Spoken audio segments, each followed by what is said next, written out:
But isn't it There are un-American people flying- and wrong to discriminate against people based on their religion? Yeah, but Jimmy, the problem, I mean, look, I'm for it, but look, we have people coming into our country that are looking to do tremendous harm. You look at look at Paris, look at what happened in Paris. I mean, these people, they did not come from Sweden, okay? Look at what happened in Paris. Look at what happened last week in California with 14 people dead, other people going to die. They're so badly injured. I mean, we have a real problem. There's a tremendous hatred out there. And what I want to do is find out you can't solve a problem until you find out what's the root cause. And I want to find out what is the problem, what's going on. And it's temporary. I've had so many people call me and say thank you. Now, if you remember, when I did that a week ago, it was like bedlam. All of a sudden, and you watch last night and you see people talking, they're saying, well, Trump has a point. We have to get down to the problem.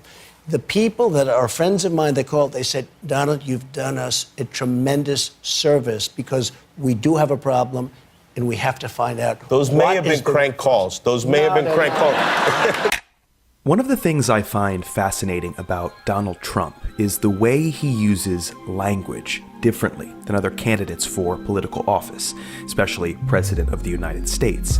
Whereas his opponents and the political class in general seem hyper-aware that their words will be picked apart and used against them, Trump willfully disregards this fact. As a lifelong salesman, he has a huckster's knack for selling a feeling, even if the ideas and facts that underscore it are spurious, racist, or just plain incomprehensible.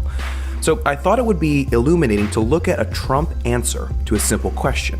In this case, Jimmy Kimmel asking Trump whether or not it's wrong to discriminate against people based on their religion, referring to Trump's proposal to temporarily ban all Muslims from entering the United States.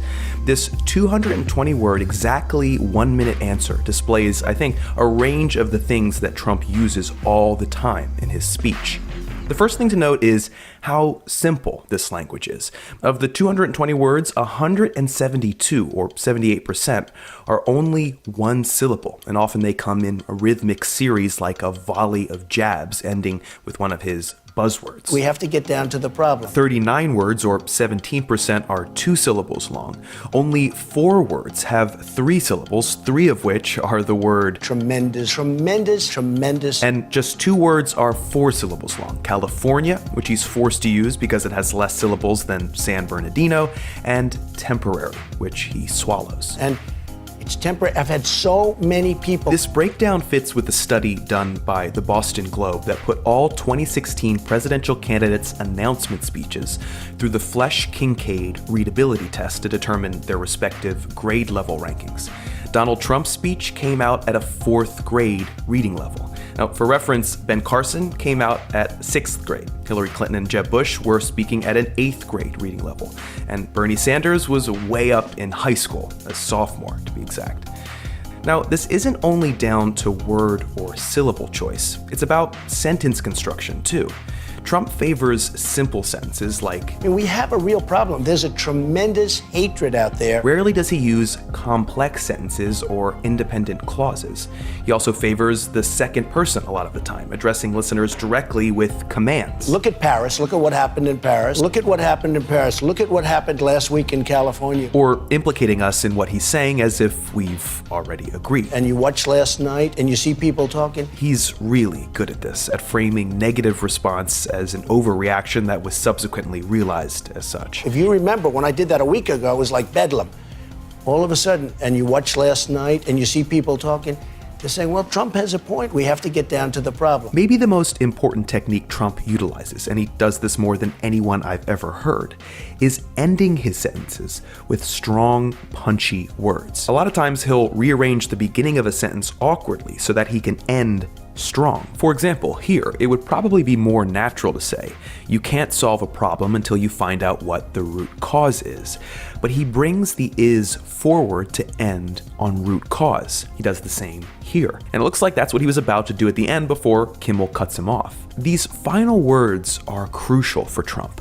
They're pointed and taken together sketch the theme of the entire answer. Harm, dead, died, badly injured, problem, root cause, thank you, bedlam, point, problem, service, problem. In some sense, it's these words that audiences remember, especially when the rest of his speech is incoherent.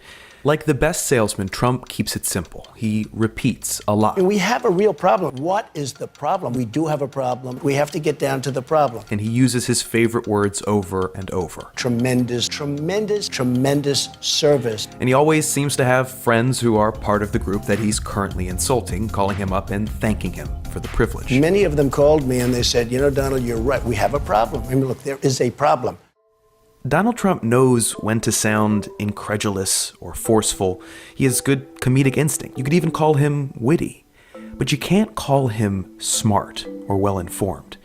The best salesman could sell you a TV without knowing anything about it, because the TV isn't what matters.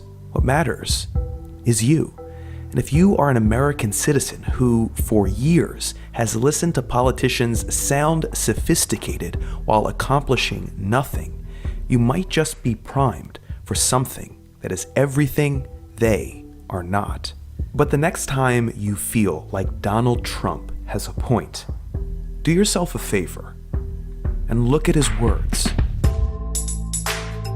Hey everybody, thanks for watching. I want to point you in the direction of my friends over at Wisecrack who do some awesome work, some awesome video essays.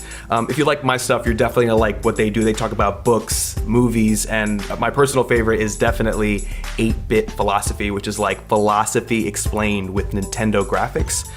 So well done. I wish I had thought of that. Anyway, go over there, click there, subscribe, watch a video. If you guys want to help me out, as always, you can click right here, pledge $1 or $3 or $5 to my channel. Help me start 2016 right. We're going to do some awesome stuff in the next year. I can't wait to see you guys next Wednesday for the next video, and I will see you. Well, I just said I'm going to see you next Wednesday, so bye.